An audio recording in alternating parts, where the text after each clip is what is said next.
Well, we've got a sense of direction on these Holt log and arch wheels, how to deal with this old wood that showed up.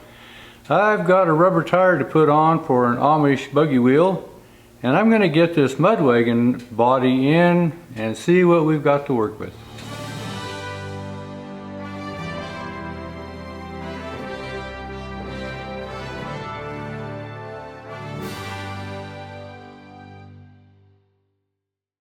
Well, I've been communicating with the folks about these Holt manufacturing logging arch wheels, and they are in agreement also that this wood is not worth putting into these wheels. So I've been kind of given free rein to locate some better lumber. So I'm going to pack this up and kind of set it aside. But I'd like to throw a feeler out to many of you in the audience here that perhaps might know where we could find some 6-inch thick, 7 or 8 inch wide white oak blocks for these fellies. The 3-inch white oak is not going to be quite so difficult to find, but just as a kind of a feeler out there, does anybody out there have a good feel for some 6-inch dry white oak timbers? So anyway, I'm going to package these things up and get them out of the way.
Well, I have mentioned before that we have an Amish community that has moved in about 15 miles south.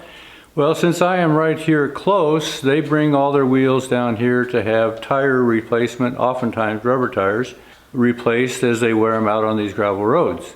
So I've got one that showed up, and I've got to kind of stop things and get them going again.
Well, there are a number of you who have been watching this channel for several years and have seen me put on rubber tires before.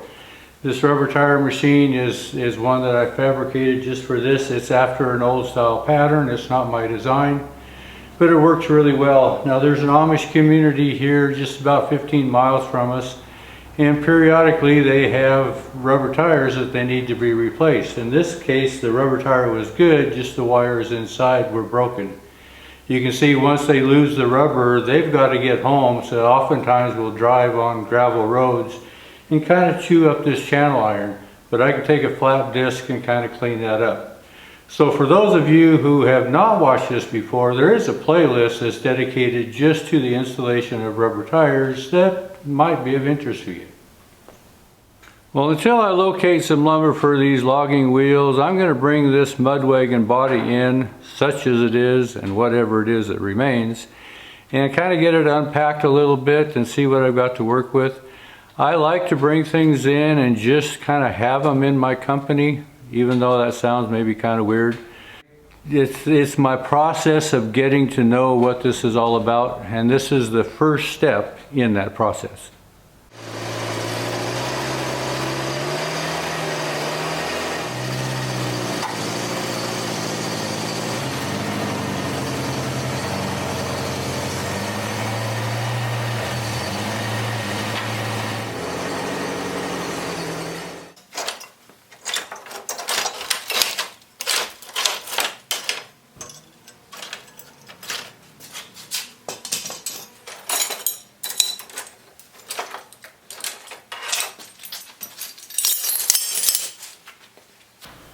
This is the left side main frame. This is the right side. These are the rockers that the throw braces run on.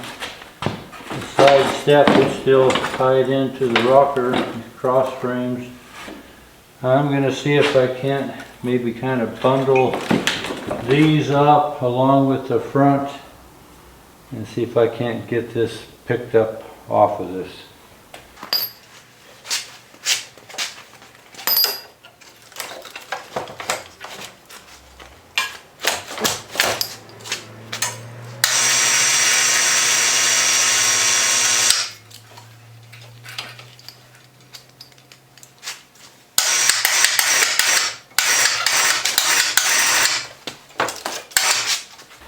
This is the body frame here. I think this is a tongue. This is the other rocker. Let me see if I can't snag into this. If I can get these main frames up, I can pick this whole body up.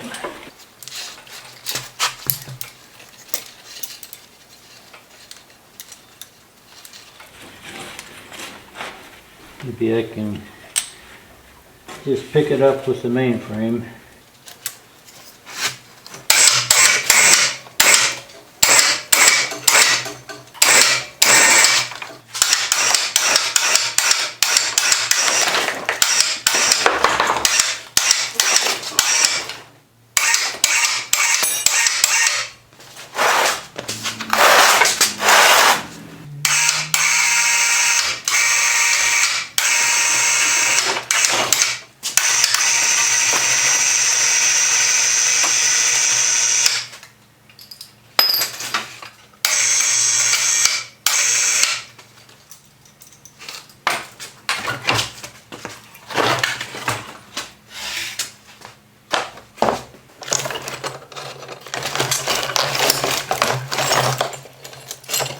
This would be the footboard, or called the driver's boot.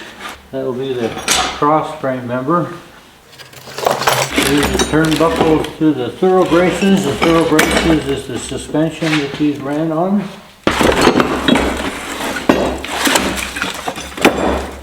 And this is undercarriage parts that I've already replaced.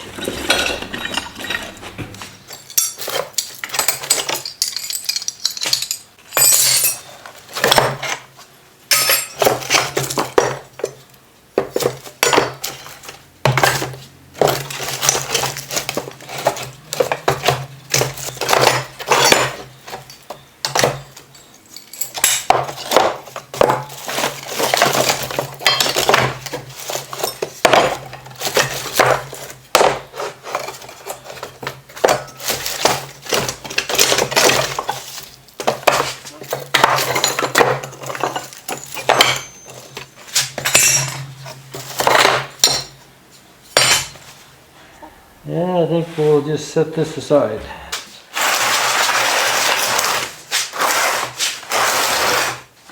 Well, there are a number of different body styles because of different makers in these mud wagons. They were a more economical stagecoach that was built, and they were always on the road, hence they were covered with mud because they ran in all types of weather and became nicknamed the mud wagon. So I've got to spend a little time and try to ascertain just what style this body was. It's kind of an archaeological hunt, and kind of a puzzle trying to put it together. We'll see what turns up. Once again, thanks for watching.